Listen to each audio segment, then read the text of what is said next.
Junction. ನಿಲ್ದಾಣದ ಕಡೆಗೆ ಹೊರಟಿರುವ ರೈಲಿನ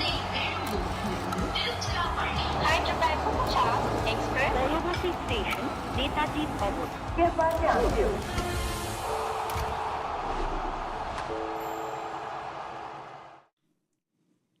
Hello and welcome to Voltas presents Cricbuzz Live. I've really missed being here, but both RCB and I am back after a big long break. But surprisingly, in this big break, when I went, the scorecard was pretty similar to what it is right now. Just, I think the points table had Lucknow and KKR swapped. Otherwise, there's really nothing else that changed in almost 18 days. RCB is still up there at number 2. Joining me today to decipher how this maths works out, how nothing's really moved around. I've got two very intelligent and very fit people with me in the house, Simon Doull and Pommie Mbangwa. I think you're just trying to show us up because you're the fit one here, right? No. And I tell you what else has changed, your hair. Oh! Yeah, The curls are gone. It's sort of straight to a wavy. What do we call that? The wavy look? This is the wavy look, but something that you all haven't noticed besides the hair is I'm in all white for, guess who? VK? For Virat's Yeah, test VK. retirement. Yes. What number have you got on your back? Well, there is VK and Rohit, of course, because I just feel so much happened in 20 days, nothing Yep. really on that points table, but just like this was not something that any Indian fan expected. But we can go on and on talking about that. I think I'd like you all to explain to me on what's happening on that points table, how nothing's really moved around. Nothing much. The best 4 teams, I think, are there. Yeah, I think I agree. we've sort of agreed on that throughout the last probably 2.5, 3 weeks, even through the break. Mumbai have looked like they've peaked at the right time, and they'll be a team that everyone's worried about. Could they possibly be a team that finishes in 3rd and 4th and win it? Be only the 2nd team ever. But for tonight, it's all about Bengaluru just getting that top 1 and 2 spot, isn't it? I mean, if they can do that, Yeah. we know the history of what's happened, and they go a long way to giving themselves a chance to win it. Well, you're talking about that 1 and 2, Pommie. That's something that RCB is really eyeing. And Gujarat helped them yesterday by losing, didn't they? Yeah, true. And it is a big thing. And everyone will look and will say, oh, yeah, it's not really a big thing. You're qualified. That's all that's important. 3 games in 5 days is not easy for anyone. And it's proven by what Simon was just saying. The fact that it's only Sunrisers, what was it, 2016, that they managed to get over the line, having been in that 3rd and 4th playoff. So, yeah, it's taxing not just physically.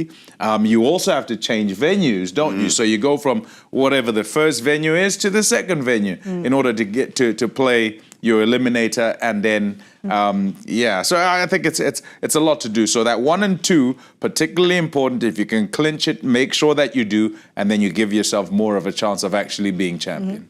But I want to go to ourscenarios.com and just understand what happens, because this is that time of the tournament, isn't it?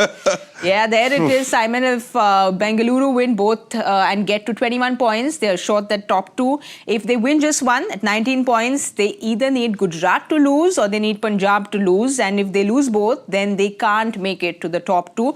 So, of course, they will be looking at it 1 game at a time, Simon. But they haven't played since the 3rd of May. So what happens? How do they regroup after such a long break? Take a leaf out of Mumbai's book. because Mumbai had that break before we had the enforced break. Yeah. And they came back looking like a team that was, they'd enjoyed a nice long break, but they'd trained very, very well, I think, leading into it. And they looked so good the other night. So they just need to take a leaf out of that book there and say, look, from a bowling point of view, from Rajat Patidar's point of view, enough time to get over little injuries, little niggles. Yes, they will miss Hazelwood, but we hear he is coming back. But they've got a very worthy replacement in Lungi Ngidi, so there's not too many issues there, but they've just got to hit the ground running. Hit the ground running tonight. And, the great thing about this scenario is it's in their own hands. Yes. Yeah. They're not worrying about other teams. They're not worrying about someone else doing the job for them. They understand if they win 2, they're guaranteed 1 or 2, and they give themselves the best possible chance. Yeah, when I think back to sort of RCB and things in seasons past, it's always they kind of had to do what seemingly was impossible. You know, like win 5 on the bounce so Pommie, you can get into we remember the that laughter. You sitting there, it's always and going to win be by how many extreme. runs in order to get in.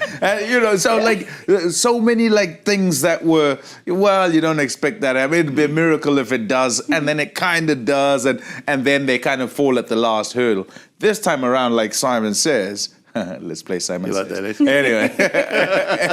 Anyway, like he says, you know, it's not a case of you play how you haven't been playing. They've been playing really well. They've basically got bases covered. Yes, there is the issue of which personnel right at the back end when you're actually trying to make the final charge to win it.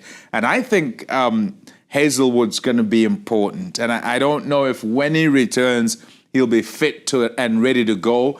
I don't think he would return if he was not fit. Yes. So if he comes back, I think he comes back in and he plays. It's been very much a case of those who hit back of a length have been tough to deal with, and he is a magnificent exponent of that. So it'd be great to have him. And we'll see. We'll see how that goes. They get blessing Zarabani. I'd suggest he'd be a good addition, but he might be a bit tired. He'd rather be here than where he is today.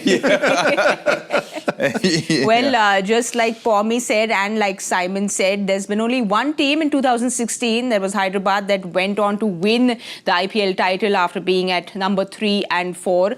So RCB really wanting to get to that 1 and 2. Before I get to the playing 11s for today, I know we're all eagerly waiting for that. I want to remind all you guys that there's something very exciting. There's 2.2 crore of prize money up for grabs on Cricbuzz 11. So if you are a new user, you get to play for free. If you haven't downloaded that app, then like Pommie says, chalo jaldi se jao and download that app and get playing, because it's now time for me to show you all those playing 11s. So quickly download that app. We'll have a look at RCB's playing 11 and see what changes they have. The big news there is that Rajat Patidar, the captain, is in the impact list, and Jitesh went out at the toss. The good news is that he is playing, he is fit, but Mayank Agarwal gets a place in, and Phil Salt is also back. So RCB is going to be very happy that Phil Salt's back. But Bowling 11? Yes, this is So their bowling they're bowling 11. first, they have won the toss and they're bowling first. Yeah, and Patidar will come in as their, Yes, their as their injury impact back. replacement. You So were reading Salt- about what DK said, and he said that he's looking like he's fit. Yeah, looking like he's fit. DK said in an interview, just reading on the Cricbuzz app, that he said he's fit. They're just sort of taking precautions from a fielding point of view, which is the right thing to do. Yeah. So Jitesh will take over the captaincy, and they'll need Patidar fit. He's been one of the better players of spin through the middle overs, and he's been good for them. So look, it's a strong side. Ngidi in for Hazelwood. And Mayank getting and he just seems to have been around forever. Yes. Mayank Agarwal. I mean, when did he? What year? Would he have made his debut in 11? 2011, somewhere around about there. 2012 maybe. Been around, played a few teams. But he gets another call up as a replacement player, so an opportunity to shine late in the piece. And I think what's also important there, Dooley, and Sammy, is that having been in the wilderness, so to speak, being a senior player, being an India player, being a guy who he's not let anyone down, I don't think, hardly ever, So he gets this opportunity, and I tell you what, he'll be champing at the bit. So it's the apt replacement, because he comes in and he slots into a spot that he knows about. Yes, he'd rather open, but he'll take any spot at this stage, and he'll want to show his wares and show what he can do now and for playoffs. So that's a good addition to a side. Well, I've known Mayank for very long, and I know that he's always remained extremely fit. He's probably one of the fittest players I know, and he's very hardworking. So wish him all the very best. We spoke about Mayank coming back, but also Salt is back. So that's good news for RCB. There's a lot to talk about in that playing 11 for RCB, but I want to talk about this one player who is our player to watch out for, powered by Vida, and that's Krunal Pandya. Simon, I feel Krunal is this one person who seems to just, perform put his hand up when the team needs him. We saw what he did against Delhi with the ball, with the bat. His battery seems to be ever charged, just like Vida. His battery is always 100%, but he's performing when the team needs him. Yeah, energetic, I would say. He was one of the pieces I thought Bengaluru were missing from their squad. I thought there was a great buy for them at the auction table because he gives you a bit of everything, and he's very good at whether it be fielding, bowling, batting on his day. He can win you a game with anything, and he's a fighter. Yes. He's in the contest. I mean, the brothers. I mean, they're both very similar. Yeah. They want to be in the fight. They want to be in the contest. And he's just a lively character, as you said. Battery seems to never run out. He's always up for something, up for a challenge. He's only had 5 innings. One of those innings absolutely crucial, 73 it was, 14 wickets, so his best season with the ball as well, Pommie. I'm not sure about you, but I quite like the bouncer option too every now and then.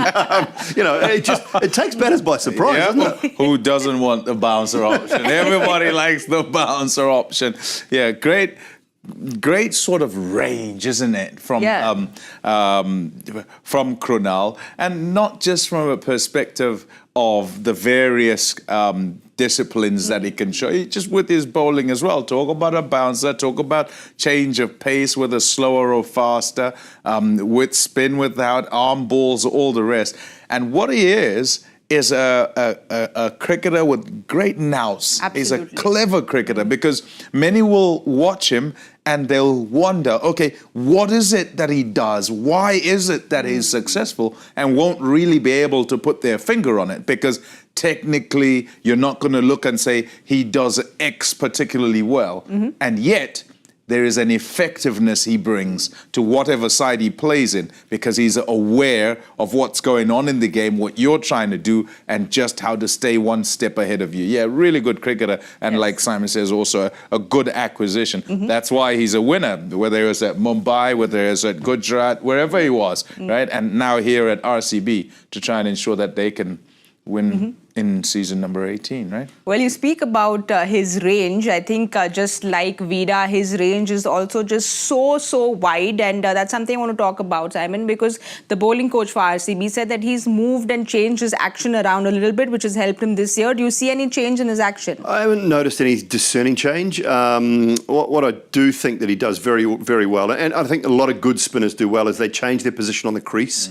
Just minimally for different batters, whether you get a little bit wider and look for that angle to cut down the right-handers, make sure they're only hitting to one side of the ground, whether you stay a little bit closer. If the surface is offering a little bit of spin, you can tend to stay a little bit closer and bowl more in at that middle and leg and turn it away from the right-handers or back into the lefties. So I haven't actually noticed too much in the action. I haven't had a close look at it, so the coach would know more than me on that front. But what I do like is just his cricket smarts. And Pommie's mentioned it. He has an awareness for situations, an awareness for the game. He can bat a bit like Akshar. He can actually bat at 4, 5, 6, 7 or 8 and do a job for you, whether he actually has to come in and rescue the innings as he did in that Delhi game, or whether he has to come in and find the boundaries at the back end. It's just they've been going pretty well in the top order, and when they get to that, if they get 2 down, 3 down to the sort of 15, 16 over mark, then Tim David sort of jumps in, and they've got other players to be able to do that as well. So that's why he hasn't had a huge amount of opportunities with the bat. But I like the fact he's taking wickets, and he's always going to be a jet in the field. He's always going to be very good there. Some fantastic catches that he's taken. For all these reasons, Krunal Pandya is our player to watch out for, powered by Vida. RCB will just hope that he continues his red-hot form with the ball, and of course with the bat. He's gotten very few opportunities, but when he gets it, they would want him to grab those opportunities. Let's quickly have a look at Hyderabad's playing 11 and see if they have any changes for today's game. Wow, quite a few changes. Head is back, which is great news. Looks like he's totally recovered, and Atharva Taide is out. Abhinav Manohar is in, and Jaydev Unadkat is in. There is Dubey, who will be sitting out. This is their batting 11, and Kamandu Mendes is out. So quite a few changes there, Pommie. Yeah, I suppose, essentially, as I look at that, actually, it's kind of what they started with, isn't it? Like Travis Head, Abhishek, and Ishan Kishan together. They've put Nitish Kumar Reddy at 4, but I think it'll probably be the other way around. They'll have Heinrich Klaasen in and probably even Aniket Verma in before Nitish Kumar Reddy. And then depending on what's going on, he'll go in first, or Abhinav Manohar. You know, if it's a time to whack it, probably Manohar will go in before him, dependent on what happens. If there's kind of some damage to be repaired early, he might have to go in at 4 rather than the guys who come in and try and whack it. But yeah, a season that's not gone to plan, a season that's had them have to revise the way they go about things. But initially, I think there was a stubbornness there. There was a stubbornness to change, thinking, nope, it'll come right. We'll just keep swiping at it, and somewhere along the line, we'll be fine.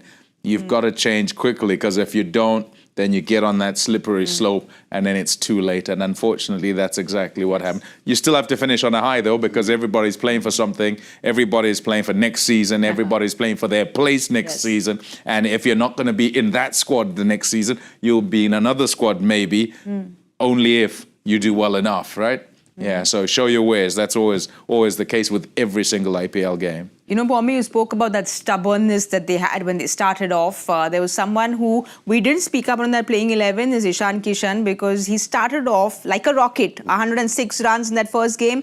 But Simon, the next 10 games, just 125 runs is what he's got. And like Pommie said, lots to play for him as well, because he came in here with that point to prove 11, which we speak about at Cricbuzz. He had lots to prove. He started off really, really well. But do you think that syndrome that they're all going with, that, you know, you either go hard or you go home, that's kind of got into him as well? Yeah, but it's not an excuse, and I think that's one of the points Pommie's making. You know, you've got to assess the game, and that's something that Hyderabad haven't done that well, and he's been a key part of not doing that very well. A brilliant innings in that first game.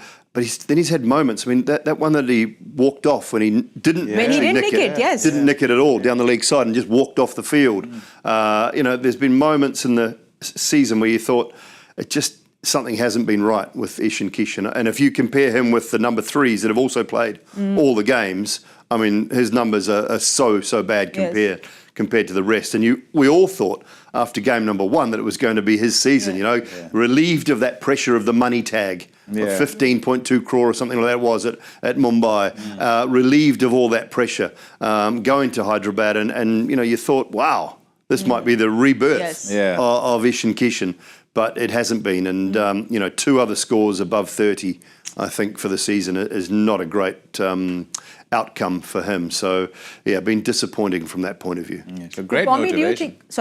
Great motivation for him, right? Like the fact that, you know, he started off that well, and he's always kind of been a guy who's there pushing for a place, for greater honours. You speak about motivation, but motivation and pressure is almost that thin line, and I feel there's just so much happening, because if you just see the left-handers that have been performing, he's not worn an India jersey in 18 months. So do you think that's kind of playing on his head? There's Abhishek, there's Yashasvi, there's Priyansh who's played so well. Do you think that plays on his mind? I think everybody is competitive. I think everybody wants to do the best, as in be the best. I don't think, however, you kind of put the pressure on yourself by thinking of others. I think essentially he will know that he's better than the numbers that he has put out. And so he needs to get back to the numbers that he knows he can put out. And if he can finish on a high like he started, or close to that, then everybody then kind of remembers, as he will, that, yeah, I'm a good player. He doesn't become a bad player because he's made the bad decisions. But if you continue to do so, then many will kind of give up on you, right? And go, oh, I don't know. You know, he's not really assessing what's going on and trying to shift it in a way that's going to be different to the way he's been playing. If you just keep playing the same way and get nothing, you know, that's not the way to go. So as a collective, I think that kind of fits, and they have shifted from there. And you just look up at the top of the order at Abhishek, and same sort of story, isn't it? Yeah. So looking forward to them kind of putting on a show here and not giving away 2 points and being flies in the ointment. Well, let's hope for Ishan Kishan's sake that he ends on a high. Like Pommie said, you spoke about the shifting. There's been a shift in the venue with this game, and we've got a question that's come up on that on Cricbuzz Live. Let's have a look at the question. Mishra Ji asks us, do you think it's fair for just one match to be rescheduled owing to the rain threat, while other teams have had to stay content with split points? It's a very interesting question there. Look, the issue with this is the BCCI have had to be so fluid with this tournament after the break. And I think, if this happened in a normal season where there was no break and no rescheduling of games, you would say it probably shouldn't have happened. But I can understand it. In this situation, I can understand different situations being put forward and remedies, because we know it's rainy season. We know that the rains are coming. You want to see cricket played. So I can't say that I don't agree with what's happened, because I do. I just think they had to look at some way, shape or form to try and get cricket played. Prior to the enforced break, it wasn't a possibility. It wasn't going to happen because it just, that wasn't on the cards. But with everything changing, they have to be very... they have to look at scenarios very differently, I think. Look, for me, I look at it and I go, first up, I understand the question and I understand the questioning. So if you are any other team, even let's talk of even the teams that haven't qualified, right? So all the teams that haven't qualified, as they look at this, they're also saying, hold on, we don't want you to have an opportunity for 2 points because we didn't have them, right? Yes. And that's fair enough as a position because you're trying to make it absolutely fair for absolutely everyone by keeping everything the same. Yes. Now, all things being equal, you can do that, right? But with the way things have gone, just throw in a week or 10 days into that shifts the season ahead. Yes. And you're sitting there as administrators and you're saying, okay, so what do we do here? Do we just sit, wait and watch as we know the rain's going to fall, or do we shift it? Be proactive. Let's be proactive and let's move these games. Okay, so this is fair to both these teams. And I know you might then say, oh, it's not fair to the teams that kind of couldn't do that. But it's at the very least, it's fair to both these teams that are playing that particular game. Yes. And as it happens, it's not really going to change what is the business end of the table. I know someone will say, oh, yeah, but if RCB only get 1 point, then maybe they can't get into second or first. Or, but I think it's the same for all of those four teams. There was an issue of, should they have changed the Mumbai Indians game from Wankhede to somewhere else because it might have rained, right? The forecast was for rain. Fortunately, the rain came straight after the game. It was hammering down. The moment we walked after it. Harsha was waiting for a umbrella and a post-match The moment we walked out of the building here, it was hammering down with rain. So, look, as I say, I think they had to be a little bit fluid with what they were doing. And the bottom line is we want to see cricket. Absolutely. We want to see games played. And so I don't have any issue with the games being moved. I just think they looked at it from a very sensible position and said, we would rather see games played. Yes. It is of no benefit to either side going to that venue. People might say, oh, well, RCB have been better away from home, so it benefits them. Yeah, please, not by someone trying to benefit them. Exactly. And that's the thing. It's not a case of favoritism, and it's not a case of other teams losing out. And and like I say, I get it. Yes. But this way around, I think, is better. I couldn't stand for, let's go to Bengaluru. It's going to rain, and we're going to have to build arcs and so forth, and we still go there. I think that would be the wrong way around. Well, Mishra ji, you have your answer then, because we understand, like Simon said, we just want to see cricket as well. But I think we should just keep our fingers crossed and hope that the rain doesn't come and spoil any more games, and we don't have this English weather, because it's mid-May. Who would have expected it to rain in India? It just never really happens, and in Mumbai. So imagine it rains in Lucknow. Because you can't control any of that. It's impossible to control any of that.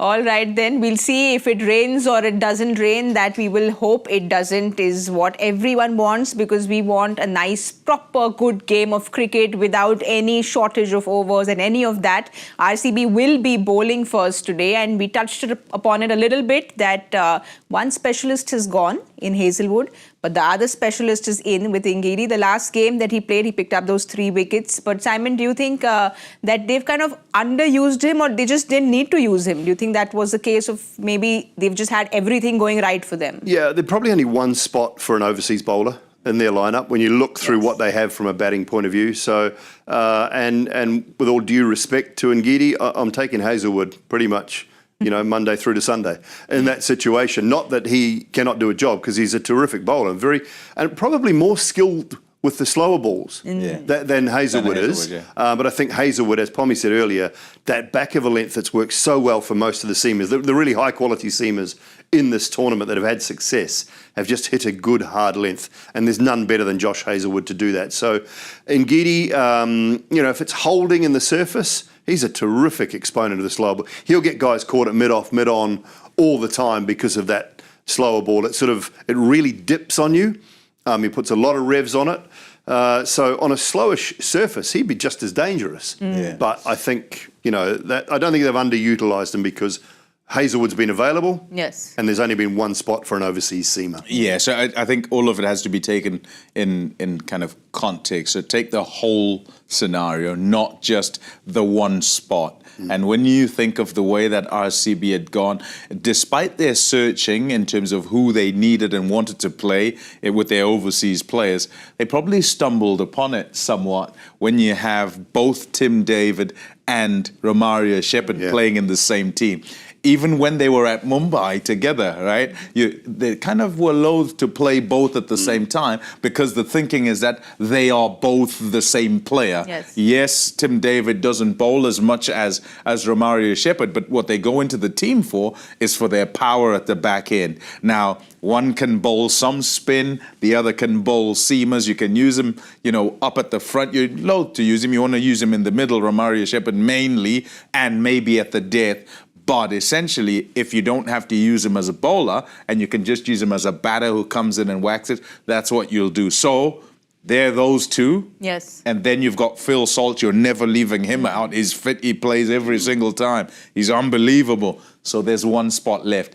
And both, like Simon says, both bowlers in Hazelwood and Ngidi, in other teams, there'd be probably first picks. If you trying to pick a guy, they play for their countries. They, in white ball cricket, go quite well. In all cricket for Hazelwood, right? And Ngidi, actually, is in the World Test Championship squad. So, yeah, it's a good place to be if you're RCB, if you can leave out quality, because you've got enough on the field. Yes, but you spoke about the WTC. For the playoffs, there's going to be no Ngidi, and they've got your friend to give them a blessing. He's come into the RCB side. But do you think that's a quick fix for RCB? I think he comes in as a replacement, yes, but particular replacement. We're talking about back of a length, and so that's exactly what they're trying to get. Andy Flower will know him well. He seems to like him, because in the franchises that he's been with, he's every now and again brought him in, and he does a job. I mean, the guy is more than 2 meters tall. Yes. And so he hits back of a length, and good luck to you if you can drive it off there, So, yeah, I think it's a particular replacement, and going with what has worked in the course of the season with regard to the faster bowlers and what they've used in terms of lines and length. So, yeah, I like it as a replacement. It doesn't necessarily mean that if they turn up and they feel conditions are not quite right for that he will play. I don't think they'll just go with that anyway. I think if they feel that he's going to be good and they'll be bounced on the pitch, then they'll go with that. But yeah, let's see what happens. Well, the stars all seem to be aligning for RCB this year. So whatever they are touching is touching into gold. So maybe we don't know what we can expect for the playoffs. Yeah, look, and some of their other seamers haven't been used a lot. So, that's one of the areas that they might want to look at, what they've done. You look at Ngidi 1, Rafiq Salam 4, Romario Shepherd 4 matches. So, they're the other guys that you might look to do a little bit of bowling outside of Bhuvi and Hazelwood. Blessing's coming in case Hazelwood's not fit. Yeah. Yes. Because he's that similar type of bowler. So he's coming as a replacement if Hazelwood is not fit. We talked about Krunal being one of the key off-season signings. Bhuvi has been brilliant. Oh, Yes. Bhuvi has been a Quietly so. real off-season signing for them. The two places where you looked at and you thought RCB have not always struggled but had issues have been a spinner who can bat and an out-and-out Indian high-quality seam bowler. And Bhuvi and Krunal, they filled those two roles Absolutely. and filled them beautifully. They've always had that quality overseas batting. When you even go back to the Gales and the ABs and that sort of, to fit around in and around Virat. But, Salt at the top, getting Krunal in the middle and getting Bhuvi as their sort of main Indian pace bowler. They've been great off-season signings, and that's part of the reason that they are sitting where they are. Well, Simon, I think the replacement, the blessing has come as a replacement for Ingidi is what I think, but we'll see. Yes, we'll see how but that what I'm goes. saying is that he will only play if Hazelwood's fit, Absolutely. not fit. So, he's coming as Ngidi's replacement, but he'll only play if Hazelwood's I unfit. understood You got it? you. Sorry. Yes. I understood. It's okay. No, because they are very similar, similar bowlers. So Yeah. you get what you're saying. I think we now need to have a look at something. I know I said I really miss being on Cricbuzz, but this is this one part which I don't miss too much, but we have to still do it. It's a joy factor question of the day. We can't escape it, can we? Which cricketer was the player of the match on both his Test and ODI debut and was the highest wicket taker for his side on his T20 debut? Wow. Ooh. Jeepers. Where are the Yeah. Good Test question. and Yeah. ODI Yes. debut. Yeah. And so he's played Tests, one days, and T20 Yes. internationals. Okay. Okay. We'll have to think about that. This almost feels like it is Googleable. Maybe. Maybe. No.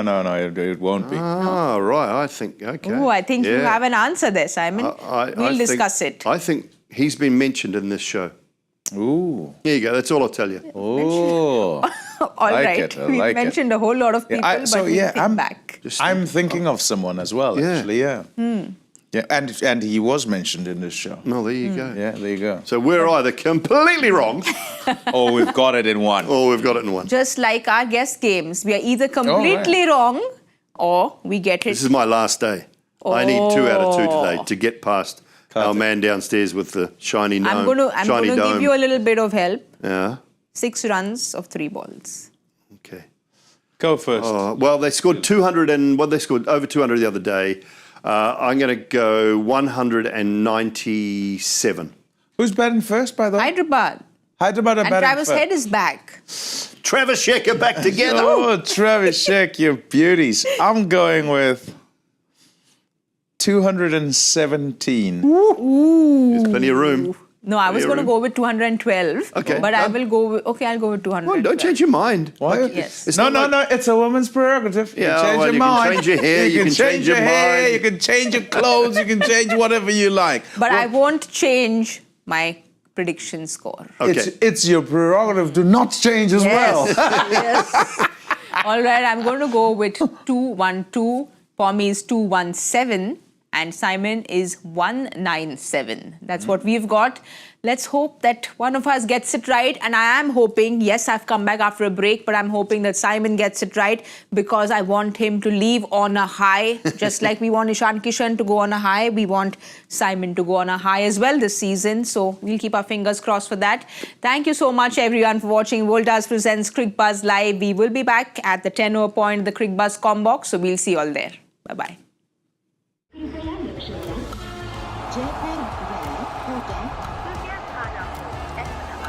Delhi में आपका स्वागत